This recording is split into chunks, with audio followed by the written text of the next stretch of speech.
Hi everybody, how are we today? I hope you're doing well on this lovely Friday. You saved it for your big jellies. Ah, your big jellies. Oh, was work hard today, Gremlin? You sleepy today? Hope you're doing okay though. I hope you get rest. I don't mind if you fall asleep during folklore. Not the first time people have fallen asleep during story times. I'm always happy to offer a cozy place, and Friday is usually a chill day, except for next week. Gonna skip the gym. Hey, that's okay. It's always good to take a break now and again. You know, taking breaks is always good. If some of you have checked out my Twitter and my my Discord recently, you will see that coming soon, as in next week, we are going to be, I'm taking you down a journey of my absolute one of favorite games is Deponia. So I made a little promo poster for that and popped that up on Twitter and my Discord. So that's going to be a fun long-term thing we're going to be going through, because there are 4 games of Deponia and I hyperfixate on those, and I cannot wait to share those with you. So this will be the last Folklore Friday just for a little while while we focus on that content. Saturdays currently I'm over at Kuroshishi's or Black Moon Lions Twitch during collabs for Saturday, because we are doing Dark Deity. So I will be sure to announce that tomorrow when I go live with him over on his channel. So if you guys are usually stop by for me, you'll find me over there tomorrow. And also exciting news, in about 10 days time, your dragon here, she's going to be getting a new PNG. I've just commissioned a new PNG. I'm not giving away too much, but you only get one hint. So if you're here, you're only going to know about it. It's steampunk. That's the only thing you guys are getting. So I cannot wait to do a reveal of that one when it comes through, which I'm excited about. But for those of you who are new to joining Folklore Friday, as well as returning folks, before I got my PC, I pretty much first debuted with doing folklore streams, because it didn't tank too hard on my laptop, and I was pretty good at it. To be honest, I enjoyed sharing my culture with everybody, because I'm Welsh. Shocker. Yeah, I'm Welsh. But I enjoyed people wanting to learn more about the stories, like the folklore stories, the history, and some facts about Wales and stuff, which I thought was really, really cool. And I am into all mythical things, so folklore is a very good thing. During Christmas as well, for those who missed my Christmas streams, you got lucky. I was drunk, but I did winter festivities from around the world for Christmas, which was super cool. And this is a series that I like to do for everybody, and we're currently going through my massive list of research I did for Welsh folklore. As in, screenshots were ranging in the over 800 category. That was how much dedication I've put into my folklore streams. Like, this is my OG content. Story times and folklore is basically where my entire career started. Because apparently I have such a good voice for stories. When I used to read them on my Discord 3 days a week for people, that my community over on Discord before I became a VTuber actually were the ones who encouraged me to venture onto Twitch.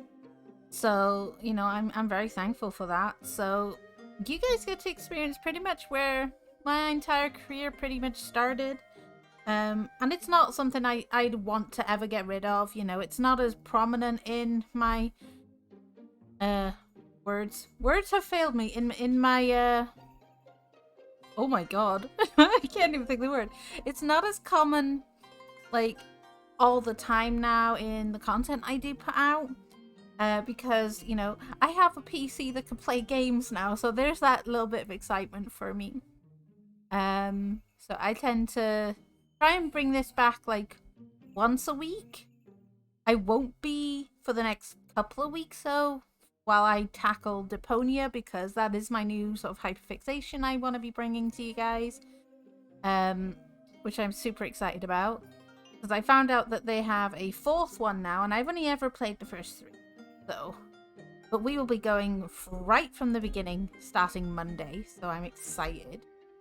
But yeah, so today is going to be the last of the Welsh folklore, just for a while, for a few weeks, while we do Deponia. So this will be coming back, you know, once a week, once I've done my Deponia arc. And then obviously Saturday I'm with Black Mane Lion. And then Sunday over in the UK it is Mother's Day on Sunday, so it falls on my streaming day off, which is very nice. But yeah, oh my goodness. So we were currently in the category of stories of Satan, ghosts, etc. You know. And where I left off last week was we were going to start and learn about Ramanta, or omen seeking. You'll also see a lovely little slideshow I have on my stream of many different things relating to Wales and the Welsh folklore and places that you can visit in Wales. If as well you want to learn more about Welsh folklore from the previous streams you have missed, you can check those out on my YouTube. I have them archived in my folklore folder. So if you are still new to the whole Welsh folklore streams with Nozomi, you're free to go and check out my YouTube, and you'll find an entire playlist of every single folklore stream I have done since I started. So hopefully you should be good to go if ever you want to check those out on your free time. You know, it's optional as always.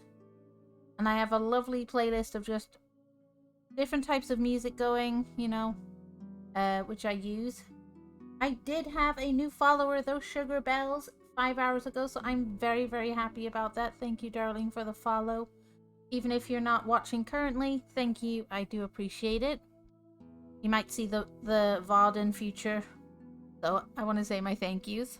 But yeah, I hope you're comfy, everybody,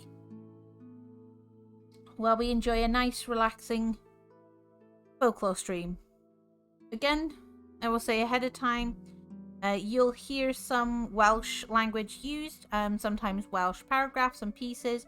Most of them do come with an English translation after, so don't worry, or don't be so confused. Sometimes, even though I am Welsh, Welsh is actually my second language, English is my first, so sometimes I get a bit tongue-tied as well. So I hope you bear with me, and I hope you guys enjoy today. So we're going to start with Ramanta, or omen seeking. Ramanta was a kind of divination that could be resorted to without the intervention of an outside party, by anyone wishful to ascertain the future with reference to herself or himself. It differed, therefore, from the preceding tales of conjurers or witches, insomuch that the services of neither of these parties were required by the anxious seekers of coming events. They could themselves uplift the veil using, however, for this purpose, certain means, which were credited with possessing the power of opening to their view events which were about to happen. As there was something uncanny in this seeking for hidden information, young women, generally in companies of 3, sought for the information their inquisitiveness required. This was usually done in the dead of night, and 12 o'clock was the hour when they resorted to their incantations. Some of the expedients adopted were harmless, though silly, others were cruel.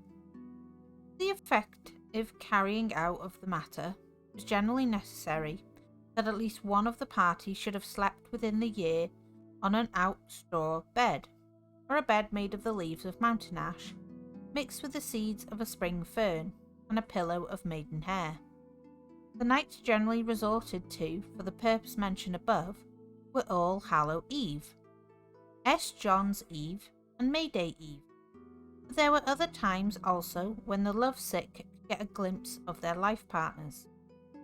I have said that some of the means employed were innocent and others cruel. Before proceeding, I will record instances of both kinds. It was thought that if a young woman placed a snail under a basin on Nos Hwyl Ifan, S. John's Eve, it would, by its movements, trace the name of her coming husband underneath, or his initials. One can very well imagine a young woman, not overly particular as to form, being able to decipher the snail's wanderings, and making them represent her lover's name. Should the snail have remained immovable during the night, this indicated her own or her lover's death, or at least no offer of marriage in the coming year. It was usual for young women to hunt for Llysiau Ifan, so St. John's wort, on Nos Hwyl Ifan at midnight, and it was thought that the silvery light of a glowworm would assist them in discovering the plant. The first thing, therefore, was to search for their living lanthorn. This found, they carried the glowworm in the palm of the hand, and, proceeding in their search, they sought underneath or among the fern for St. John's wort. When found, a bunch was carried away and hung in the young woman's bedroom. If in the morning the leaves appeared fresh, it was a sign that she should be married within the year. If, however, the leaves were found hanging down or dead, this indicated her death, or that she was not to get a husband within that year. We can well understand that a sharp young person would resort to means to keep the plant alive, and thus avert what she feared most. The following instances of Rhamanta I received from a young woman who witnessed the work done. She gave me the name of the party, but for special reasons I do not supply names.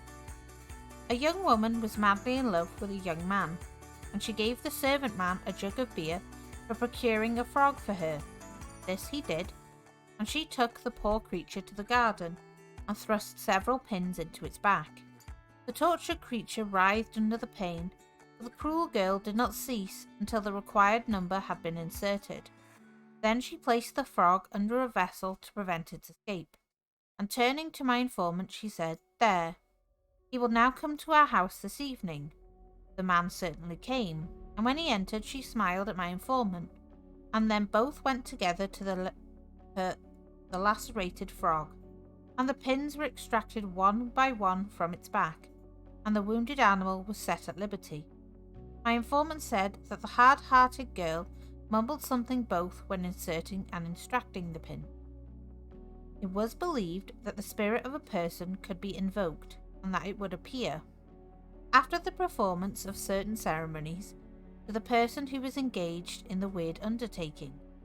Thus, a young woman who had gone around the church 7 times on All Hallow Eve came home to her mistress, who was in the secret that she was going to Rhamanta, and said, "Why did you send master to frighten me?" But the master had not left the house. His wife perceived that it was the spirit of her husband that had appeared to the girl, and she requested the girl to be kind to her children, for, said she, "you will soon be mistress here." In a short time afterwards the wife died, and the girl became her successor. I obtained the preceding tale from the Reverend P. Edwards, son of the rector of Llanwyddelan, Montgomeryshire, and the lady who related this tale of herself to Mr. Edwards said the occurrence took place when she was a servant girl. There are several versions of the above tale to be met with in many places in Wales. I must remember to take drink breaks sometimes.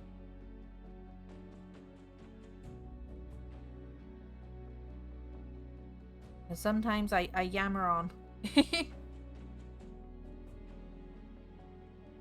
I will give one, omitting names from my work on old stone crosses. Pages 203. An aged woman in Gyffylliog parish, who is still alive in 1886, saw her husband buy from Manta, and so did her fellow servant. I am indebted to Mr. Jones, Woodland Farm, to whom the woman related it, for the story I am about to give. When young women, she and her fellow servant, in accordance with the practice of the country, determined to obtain a sight of the men whom they were to marry. The mistress was let into the secret that night one of the two was going to raise the veil of the future, and the other the following night. As the clock began striking 12, the fellow servant began striking the floor with a strap, repeating the doggerel lines, Am gyd fideo, I gyd fatio. And almost immediately she saw her master come downstairs. The girl innocently the next day asked her mistress why she had sent her master downstairs to frighten her. The answer of her mistress was, Take care of my children. This girl ultimately married her master.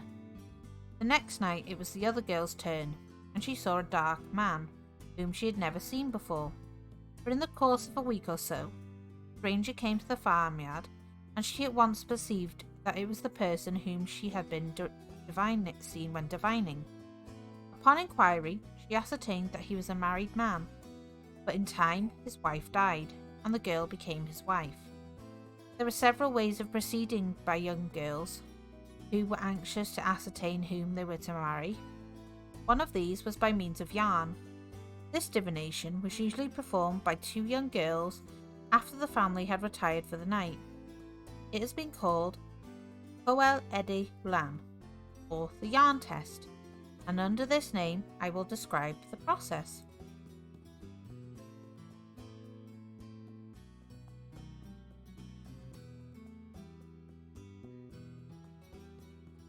Coel Edi Lan, or the yarn test. The two young women took a ball of yarn and doubled the threads, and then tied tiny pieces of wood along these threads so as to form a miniature ladder. Then they went upstairs together, and opening the window, threw the artificial ladder to the ground, and then the one who was performing the incantation commenced winding the yarn back, saying the while, Ivi sin dirwin, who sin dal. I am winding, who is holding. This was done 3 times, and if no lover made his appearance, then for that year her chances of marriage were gone. The next evening the other girl in the same manner tried her fortune, and possibly better luck would attend her trial. It was believed that the spirit of the coming husband would mount this ladder and present himself to his future wife. The Reverend R. Jones, rector of Llanesil, told me the following tale. 2 young men from Festiniog went to court 2 young girls in the parish of Maenthrog, servants at a farm called Gelli Dywyll. As they were going towards the farm, one of them said, Let me rest a while. He at once seated himself on the ground. Apparently he fell asleep immediately. This surprised his friend, for he was thoroughly frightened when he saw a blue light emanate from his mouth, and he attempted to wake the man, but he failed to arouse him. He seemed as if dead. However, after a while the blue-white light was seen returning, and it entered the mouth of the sleeper, and he instantly awoke, and they proceeded together towards Gelli Dywyll.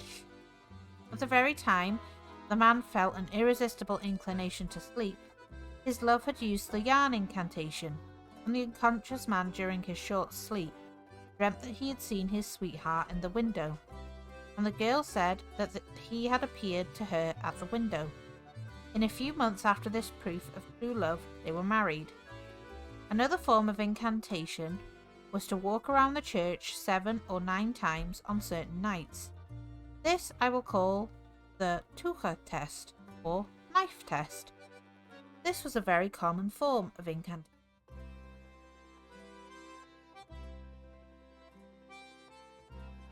For the divination with a tuka, or a knife. The proceeding was as follows. The party who wished to know whom he or she was to marry went to the church secretly, walked around it 7 times, repeating the while these words: Dum mar tuka, play mar wain. Here's the knife, where's the sheath? It was thought that the spirit of his or her life partner would appear to the person who held the knife, with the sheath in his or her hand, and that it would be found that the one fitted the other exactly. I have been told by a person who resorted to this test that if the person was to become a wife, her lover would certainly appear to her. If she was to die an old maid, then a coffin would meet her. The superstition is mentioned in Bardd Cwsg. Fe glywai rai yn sun, am ffyned I droi, o gwmpas i'r eglwys, weled ei cariadau, a pheth a wnaeth cat fwl, ond ymddangos i'r yn fuddion, yn y llun ei hun. That is in English. He heard some persons talking of going round the church to see their sweethearts. But what did the stupid one, the devil, do but appear to the foolish things in his own person? I bit my tongue then, jeez. I hope you are enjoying yourselves, guys. The washing test. Another well-known and often practiced form of divination was for a young woman to take an article to wash, such as a stocking, to the water spout, or histill, and with her she carried 2 pieces of wood, wherewith to strike the article which was being washed. She went on her knees and commenced striking the stocking, saying the while, Am gyd fideo, I gyd fatio. We'll live together to strike together. It was thought that her future husband would then appear, take hold of the other piece of wood, and join her in her work. Should the wraith appear, a marriage within 6 months followed. The Troi Crysau, or clothes drying test. Young maidens wash linen after the household had retired, and place the articles by the fire to dry, and then watch to see who should come at midnight to turn the clothes. In this case again, the evil one is said to have entered the kitchen to perform this work for the young woman, and also it is affirmed that a coffin has, ere this, moved along through the room, a sure prognostication that she was doomed to die single. Bardd Cwsg mentions this practice. He writes in the 3rd part of his book, where the devil is accused in the Parliament of Hell, thus: Eith nos ystwyll ddiweddaf I ymweled ei dŵr fech. Iang ing na Gymru oedd yn troi crysau ac yn llydynwyr genethod I faswedd. Un rhydd llanc glandeg myned ag enlo gobreiddio a mynedd I drws rifel at y llall mewn corwynt offernol. He went on the night of Epiphany to visit 2 young girls in Wales who were turning shirts, and instead of enticing them to folly in the form of a handsome young man, he took to the one a coffin to sober her, and to the other he peered in a hellish whirlwind with a horrible noise. Happy, however, is the young woman should the man she loves appear, for he is to be her husband.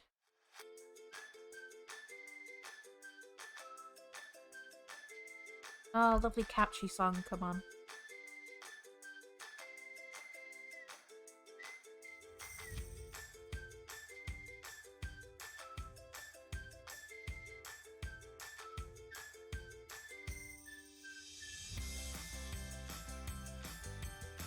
Hemp seed sowing. A young married woman, a native of Denbighshire, told me that if a young woman sowed hemp seed, the figure of her lover would appear and follow her. This was to be done by night on Hallow Eve. I find from English Folklore, page 15, that this divination is practised in Devonshire on St. Valentine's Eve, and that the young woman runs around the church repeating, without stopping, the following lines. I sow hemp seed I sow. He that loves me best, come and after me now. Sage gathering.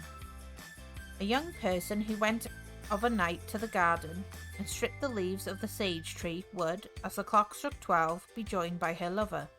This was to be done on All Hallows Eve. Pullet's egg divination. To Mr. J. Roberts, Plasenion, Llan via Dyfrin Clwyd, told me the following. When he was a young man, he, his sister, and the servant man formed a company to find out by divination their future life partners. They procured a pullet's egg. It was emptied into a cup. To this was added flour and salt in equal proportions. These ingredients were mixed together, made into 3 small cakes, and baked. They all ate one half of their cake, and the other half was placed in their respective stockings, to be placed under their bolsters. They went upstairs backwards and thus to bed, preserving the while absolute silence. It was believed, he said, that they should that night in their dreams, if everything were carried out properly, see their partners, who would come to their bedsides to offer them a drink of water.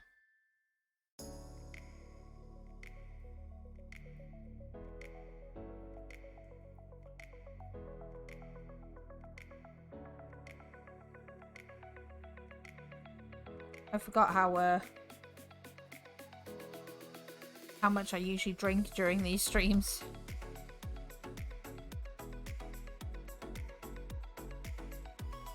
Plus, I hope I'm not coming down with a sore throat. Tiny Dragon was a bit past couple of days, so. The candle and pin divination. The process is as follows. A couple of young women meet and stick pins in a candle, and if the divination acts properly, the last pin drops out of the candle at 12 o'clock at night, and then the future husband of the girl to whom the pin belongs appears.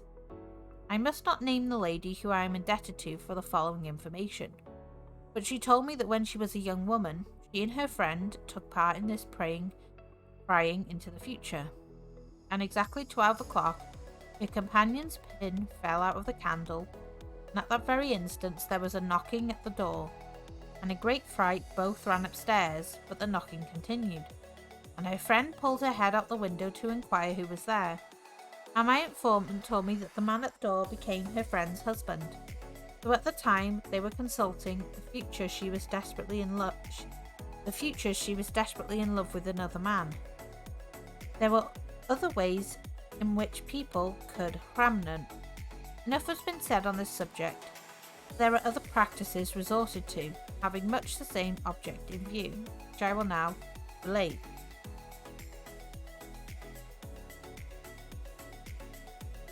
To ascertain the condition of the person whom you are to marry.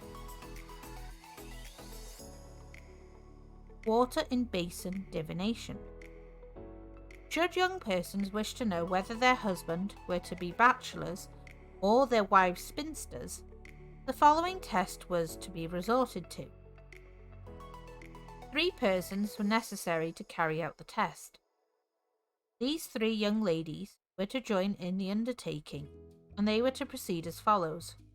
On Nos Calan Gov, All Hallow Eve, at night, 3 basins were to be placed on a table, one filled with clear spring water, one with muddy water, and the other empty.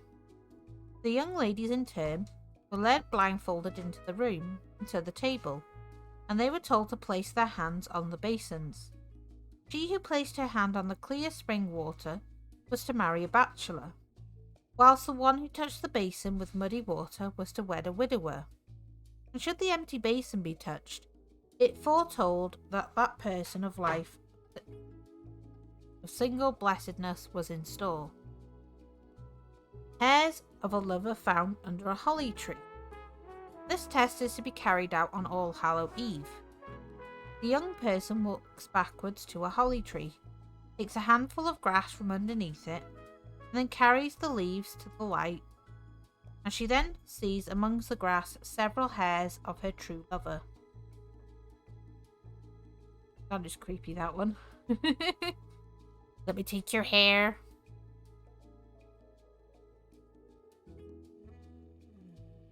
The Bible and Key Divination. A key is taken and placed on the 16th verse of the last chapter of Ruth. And Ruth said, "Entreat me not to leave thee, or to return from following after thee. For whither thou goest, I will go, and where thou lodgest, I will lodge. Thy people shall be my people, and thy God my God." The Bible is then closed with that part of the key that enters the lock on this verse. The person who wishes to look into the future takes the garter off his left leg and then ties the Bible round with his garter, which also passes through the loop of the key. He has with him a friend who joins in carrying out the test. Both men place one of their big or central fingers on the key underneath the loop and press the key, so as to keep the Bible steady and the key from falling.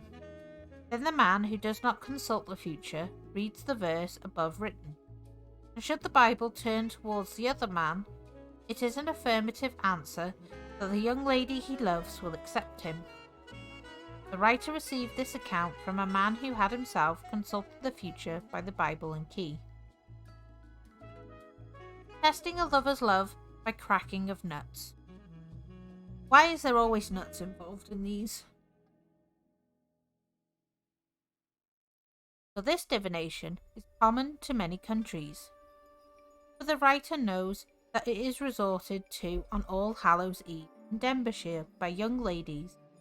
Partly it may be in fun, and partly in earnest. The plan of proceeding is as follows. Nuts are placed on the bars of the fire grate, equal in number to the young lady's lovers, and the nut that cracks first and jumps off the bar represents her true love. She has, of course, fixed in her mind the lover each nut stands for. So common is this test that in the north of England All Hallows Eve is called Nutcrack Night. Gay describes the ceremony. 2 hazelnuts I throw into the flame, and to each nut I give a sweetheart's name. This with the loudest bounce me saw amazed, that in a flame of brightest colour blaze. As blazed the nut, so may thy passions grow, but 'twas thy nut that did so brightly glow. Burns in his poem of Halloween also mentions the nut divination. The old guide wife's wheel hoarded knit are round and round divided, and money lads and lasses' fates are there that night decided. Some kindle couthie side by side and burn together trimly. Some start our wee saucy pride and jump out o'er the chimley. Foo high the night, Jean slips in to our tent to eat. What 'twas she wouldn't tell me. But this is Jock and this is me, she says into her cell. He bleezed o'er her and she o'er him, as they would never mair part, till Fuff started up the lum, and Jean had e'en a sair heart to see that night.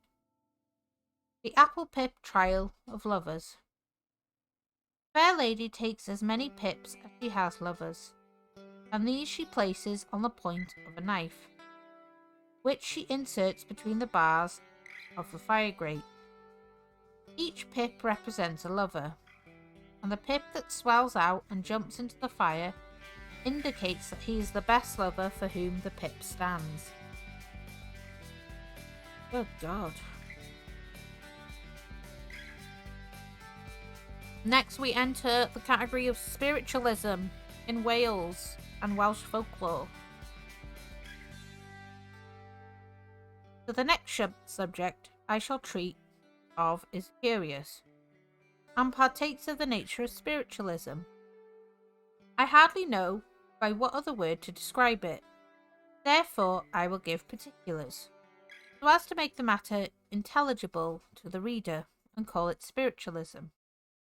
It was believed that it was possible for the spirit to leave the body, and then, after an absence of some time, to return again and re-enter it. The form the spirit assumed when it quitted the body was a bluish light like that of a candle, but somewhat larger. This light left the body through the mouth and re-entered the same way. The writer was informed by a certain female friend in Llandegla that she had seen a bluish light leave the mouth of a person who was sick, light which she thought was the life or spirit of that person, but the person did not immediately die. For another tale of this kind, I am indebted to Mr. R. Roberts, who lives in the village of Clocaenog, near Ruthin. He was not himself a witness of the occurrence, but vouches for the accuracy of the report. It is as follows. Spirit leaving and re-entering the body. A man was in love with two young girls, and they were both in love with him, and they knew that he flirted with them both. It is but natural to suppose that these young ladies did not, being rivals, love each other. It can well be believed that they heartily disliked each other. One evening, according to custom, this young man spent the night with one of his sweethearts, and to all appearance she fell asleep, or was in a trance, for she looked very pale. He noticed her face and was frightened by its death-like pallor, but he was greatly surprised to see a bluish flame proceed out of her mouth, go towards the door. He followed the light and saw it take the direction of the house in which the other love lived, and he observed that from that house too, a light was travelling, as if to meet the light that he was following. Ere long these lights met each other, and they apparently fought, for they dashed into each other and flitted up and down, as if engaged in mortal combat. The strife continued for some time, and then the lights separated and departed in the direction of the respective houses, where the two young women lived. The man returned to the house of the young woman with whom he was spending the night, following close on the light which he saw going before him, and which re-entered her body through her mouth, and then she immediately awoke. Here presumably the two troubled ladies met, in a disembodied form, to contend for the possession of this young man. The tale, much like the preceding, occurs on page 283. There is something akin to this spectral appearance believed in Scotland, where the apparition is called wraith, which word is defined in Jameson's etymological dictionary, published by Gardner, 1882, thus: wraith, etc., properly an apparition in the exact likeness of a person, supposed by the vulgar to be seen before or soon after death. This definition does not correspond exactly to what has been said of the Welsh spirit appearance, but it teaches the possibility, or shows the people's faith in the possibility, of the soul's existence apart from the body. It would seem that in Scotland the spectre is seen before or after death, but the writer has read of a case in which the wraith of a person appeared to himself and was the means of saving his life, and that he long survived after his other self had rescued him from extreme danger. Lately, a legend of Lake Ogwen went the round of the papers, but the writer, who lived many years in the neighbourhood of that lake, never heard of it until he saw it in the papers in 1887. As it bears on the subject under consideration, I will in part transcribe the story. On one of these occasions, a friend who had known something of the Welsh gipsies repeated to Rossetti an anecdote which had been told as a quite true fact by a Romani girl. An anecdote touching another Romani girl whose wraith had been spirited away in the night from the camping place by the incantations of a wicked lover, had been seen rushing towards Ogwen Lake in the moonlight, while all the while that Iase and Shavi were asleep and a sobbing in her daddy's living wagon. Bygones, AP 13:7. This tale resembles in many respects the one given on page 291, for there is in both a lover and a sleeping girl, and the girl does not die, but there are minor differences in the tales as might be expected. In Germany, like tales are current. Baring Gold, in his Myths of the Middle Ages, pages 423 to 424, says the soul in German mythology is supposed to bear some analogy to a mouse. In Thuringia at Saalfeld, a servant girl fell asleep while her companions were selling nuts. They observed a little red mouse creep out of her mouth and run out the window. One of the fellows present shook the sleeper but could not wake her, so he moved her to another place. Presently, the mouse ran back to the former place and dashed out seeking for the girl, not finding her. It vanished. At the same moment, the girl died. One other tale on this subject I will give, which appeared in the North Wales Chronicle for April 22nd, 1883, where it is headed Spiritualistic Story from Wales.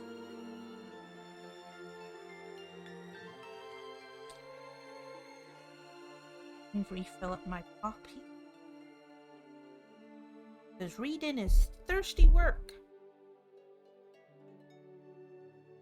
Not so bad when I'm giving. Ooh. Busy Pop ASMR.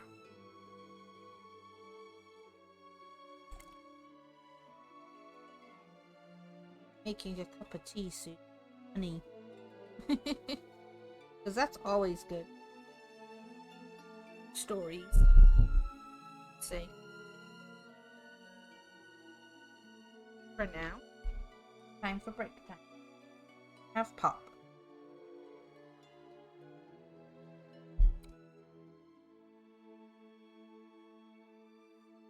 Welcome. In an article relating to spiritualism in the February number of the Fortnightly Review, a story was told which is here shortened. The anecdote is given on the authority of a Welsh gentleman named Roberts, who resided at Cheetham, near Manchester, and the scene of the adventure is Boymeris. The date is 1840 something. The narrator was then an apprentice in a draper's shop.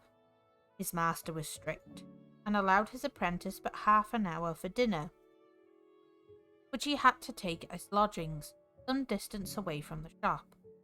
At whatever time he left the shop, he had to be back there punctually at 12:30. One day he was late, and while hastily swallowing his meat, aunt being at the table, looked up and saw that the clock pointed to 12:30. He was thunderstruck, and, with the fear of his master before him, all but lost consciousness, and was indeed in a dazed state for a few minutes, as was noticed by those at the table.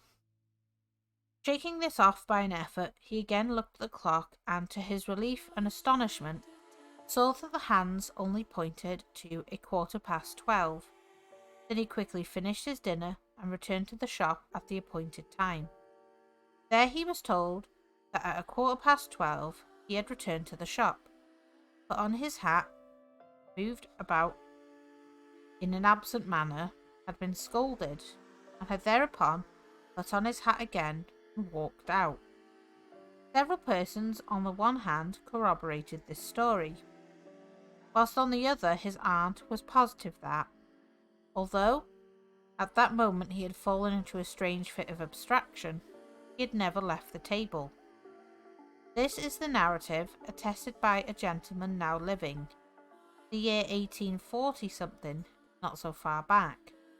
Perhaps there are still those residing on the upper side of the turf at Boymaris who remember the circumstance. This tale, in its nature, is not unlike the others herein given. It belongs to the supernatural side of life. However improbable these stories may appear, they point to the notion that spirits can exist independently of the body.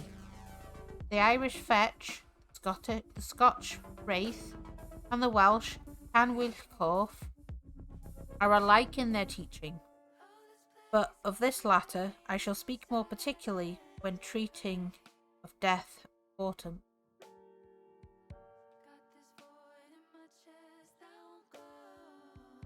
A doctor called from his bed by a voice. Mr. Hugh Lloyd, Llanfihang o Glyn Beer, who received the story from Dr. Davis, the gentleman who figures in the tale, told me of the following curious incident. Dr. Davis of Cerrig-y-Drudion gone to bed and slept, but in the night he heard someone under his bedroom window shout that he was wanted in a farmhouse called Rhaigecan,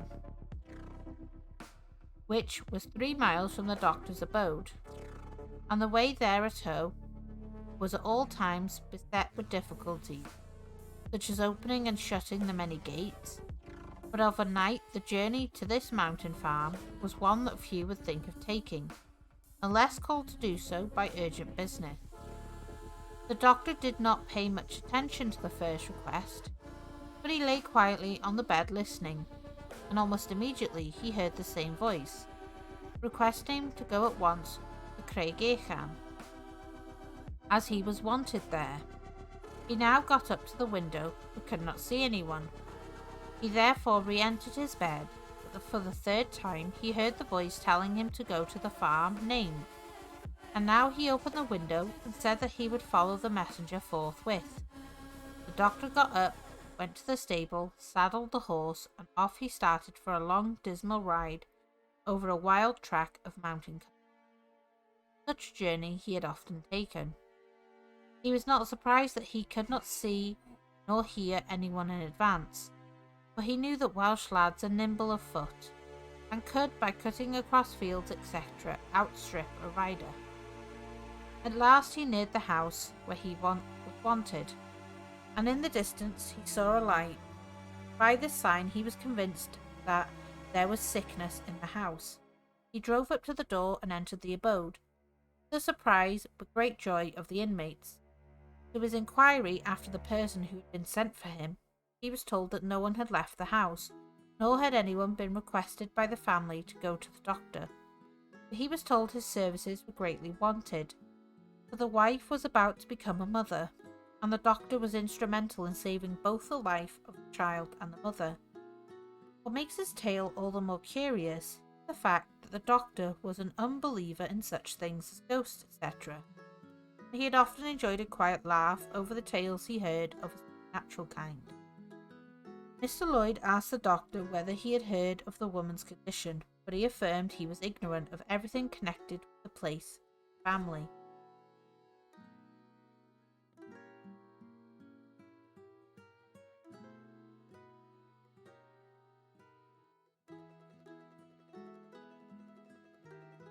Ooh.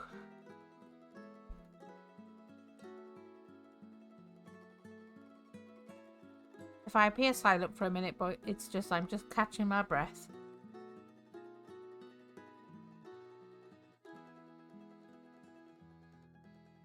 Another tale, a doctor. I received the following tale from the Reverend Philip Edwards, formerly curate at the Latin near Oswestry.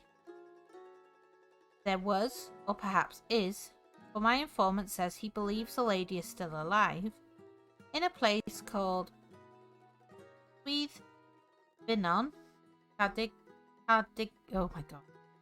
Cardiganshire, a Mrs. Evans, who had a strange vision. Mr. Edwards' father called one evening upon Mrs. Evans, and found her sitting by the fire in company with a few female friends, greatly depressed. On inquiring as to the cause of her distress, she stated that she had a strange sight that very evening. She saw, she said, in the unoccupied chamber at the further end of a house, a light, and, while she was wondering what light it was, she observed a tall, dark, stranger gentleman, who had a long, full beard, enter the house, go straight to the room where the light was. But before going in, he took off his hat and placed it on the table. Then he took off his gloves and threw them into the hat. Then he placed his riding whip across the hat. Without uttering a single word, he entered the lit-up room. Shortly afterwards, she saw the stranger emerge from the room and leave the house, and on looking again towards the room, she saw that the light had disappeared. It was, she said, this apparition that had disconcerted her. Some time after this vision, Mrs. Evans was in a critical state.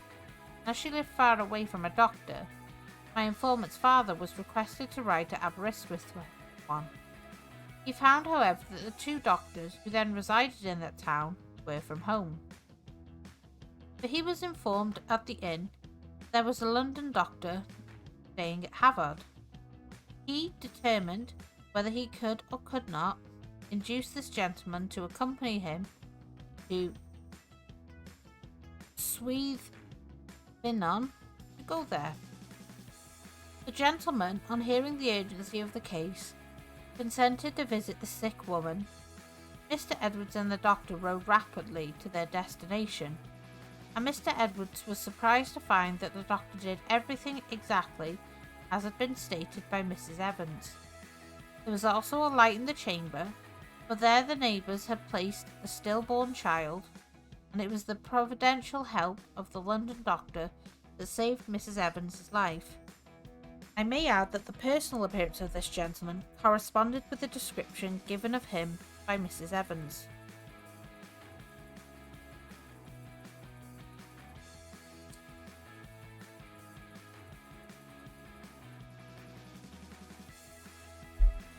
Death portents. These are common, in one form or another, to all nations. I will give a list of those which were formerly in high repute in Wales. The corpse bird or deryn corff. This was a bird that came flapping its wings against the window of the room in which lay a sick person, and this visit was considered a certain omen of that person's death. The bird not only fluttered about the lighted window, but also made a screeching noise whilst there, and also as it flew away. The bird singled out for the dismal honour of being a death prognosticator was the tawny or screeching owl. Many are the instances which have been told me by persons who heard the bird's noise, of its having been the precursor of death. This superstition is common to all parts of Wales.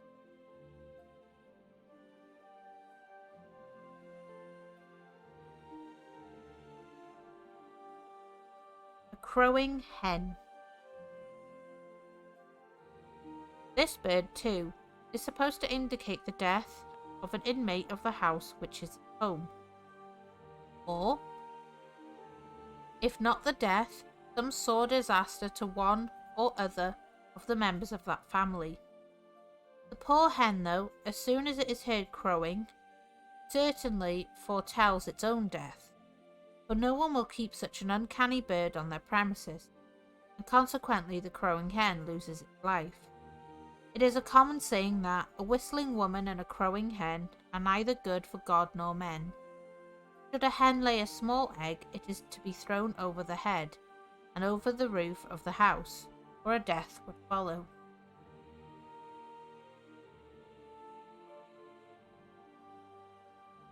A cock crowing in the night. This too was thought to foretell a death, for whose death depended on the direction of the bird's head whilst crowing.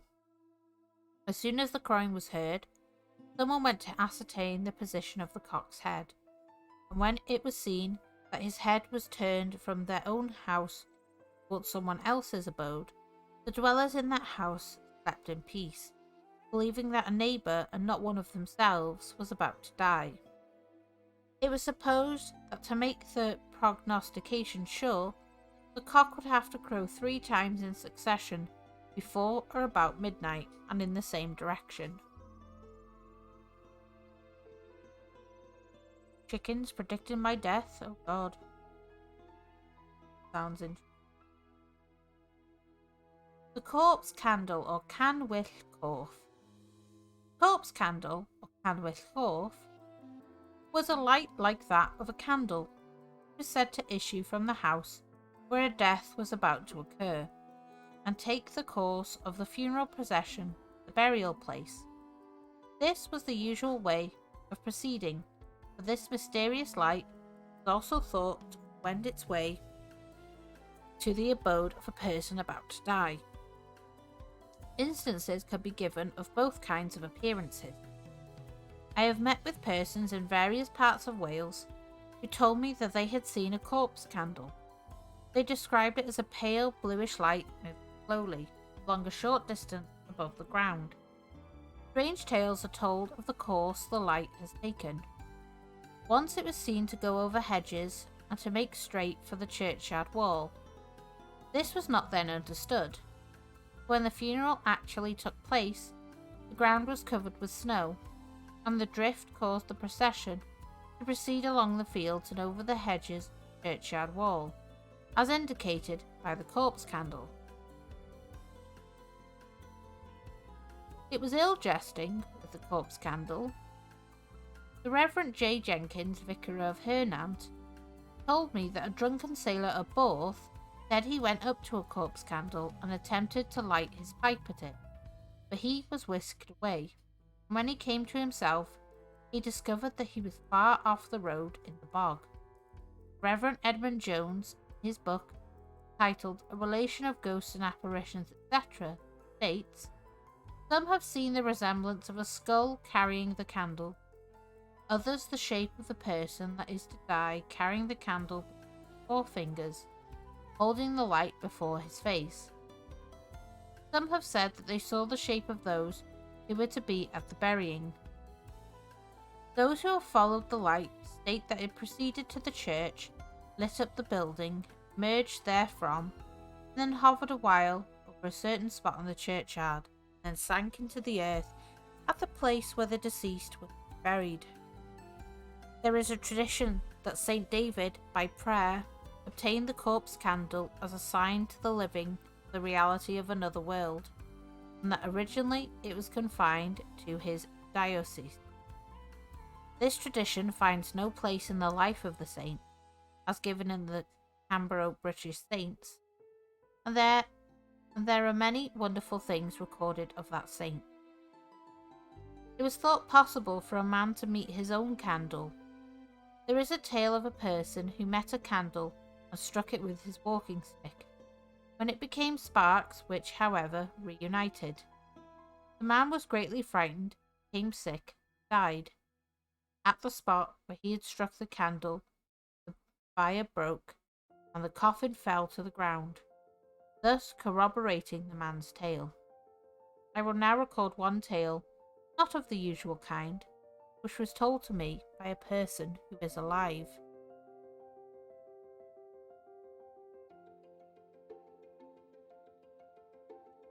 Tale of a corpse candle.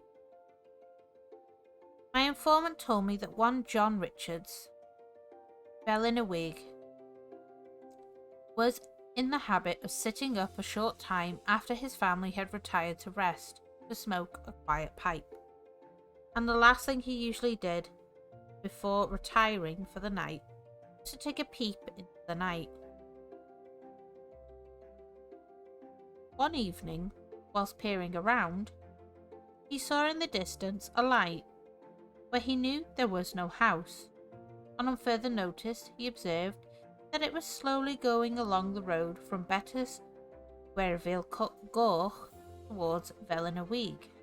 Where the road dipped, the light disappeared, only, however, to appear again in such parts of the road as were visible from John Roberts' house.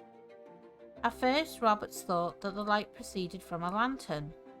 This was so unusual an occurrence in those parts that he gave up this idea, and intently followed the motions of the light. It approached Roberts' house, and evidently this was its destination.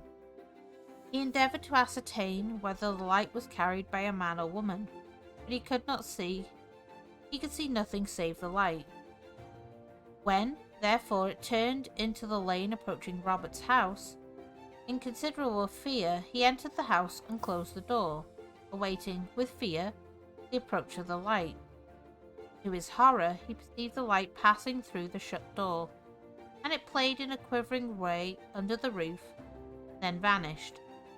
That very night the servant man died, and his bed was right above the spot the light had appeared. Damn! Candles be fucking wild. Oh my. Ooh. Minute, catching my breath.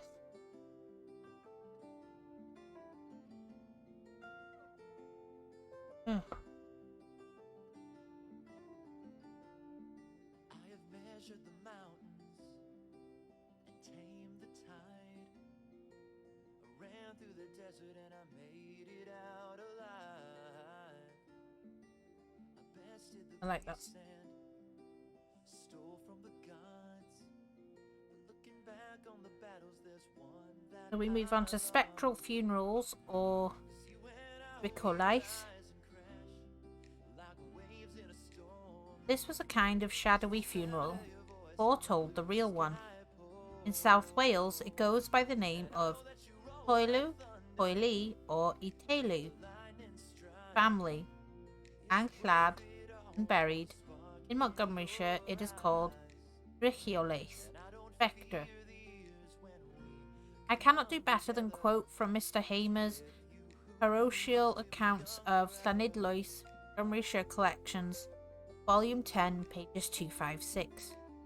A description of one of these phantom funerals, all were much alike, writes, "It is only a few years ago that some excitement was caused amongst the superstitious portions of the inhabitants by the statement of a certain miner, who at the time was working at the Bryn Postig mine. On his way to the mine one dark night, he said that he was thoroughly frightened in China Street on seeing a spectral funeral leaving the house of one Hostkiss, who was then very ill in bed.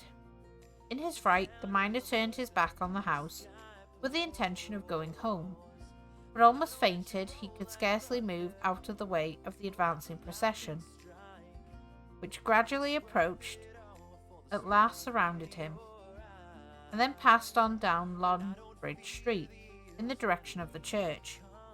The frightened man managed with difficulty to drag himself home, but he was so ill that he was unable to go to work for several days. The following weird tale I received from the Reverend Philip Edwards, whom I have already mentioned, pages 282. I may state that I have heard variants of the story from other sources. While the Manchester and Milford Railway was in course of construction, there was a large influx of navies to Wales, and many a frugal farmer added to his incomings by lodgings and boarding workmen engaged on the line. Several of these men were lodged at a farm called Penderloon Goch, occupied by a man named Hughes. One evening, when the men were seated round the fire, which burned brightly, they heard the farm dogs bark, as they always did at the approach of strangers. This aroused the attention of the men, and they perceived from the furious barkings of the dogs that someone was coming towards the house. By and by they heard the tramp of feet, mingled with the howling of the frightened dogs, and then the dogs ceased barking, just as they had slunk away in terror. Before many minutes had elapsed, the inmates heard the back door opened, and a number of people entered the house, carrying a heavy load resembling a dead man, which they deposited in the parlour, and all at once the noise ceased. The men, in great dread, struck a light and proceeded to the parlour to ascertain what had taken place, but they could discover nothing there. Neither were there any marks of feet in the room, nor could they find any footprints outside the house. They saw the cowering dogs in the yard, looking the picture of fright. After this fruitless investigation, the cause of the dread sound, the Welsh people present only too well knew the cause of this visit. On the very next day, one of the men who sat by the fire was killed. The body was carried by his fellow workmen to the farmhouse. In fact, everything occurred as rehearsed the previous night. Most of the people who witnessed the vision are, my informant says, still alive.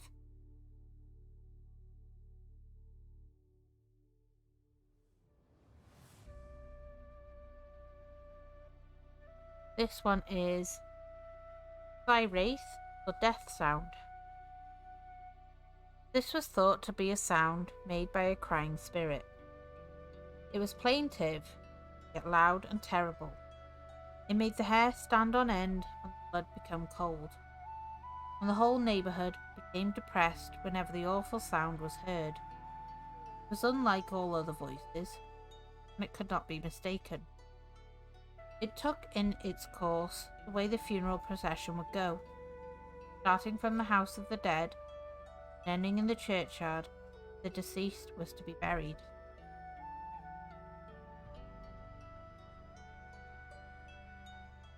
It was supposed to announce the death the morning before it occurred, or at most a few days before.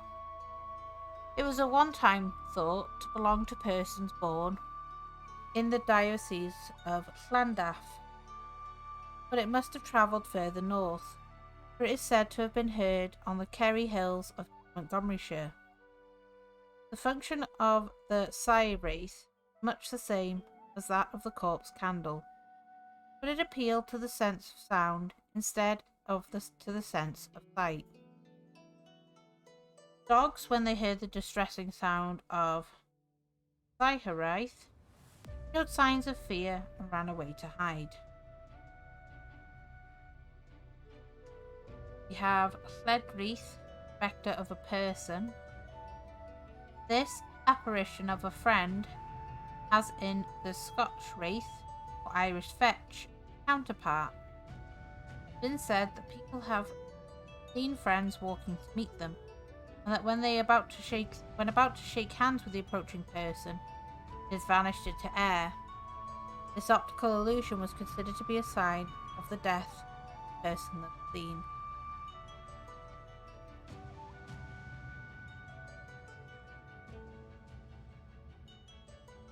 I'm gonna have to cut this till like next time, guys, because my tooth is deciding to not have anything today.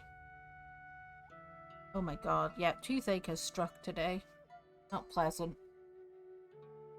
And it's now making talking a bit difficult, which does suck. I hope you don't mind that I will be having to cut stream short today, and we'll be reading out because my toothache is not having time right now. So you'll catch me with the lion tomorrow. But I need to go and rest for a minute and take some time to get my tooth sorted. Just I didn't be mean today. Let's see who I know.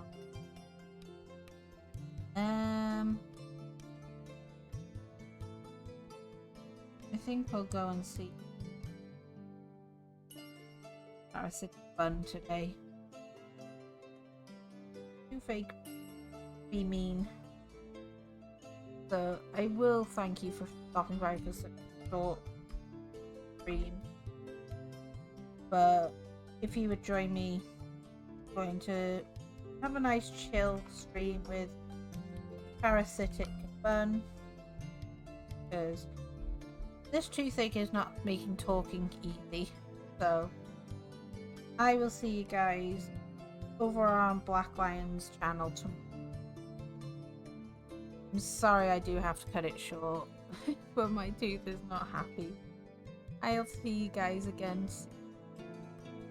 Promise. Thank you very much. Take care, guys.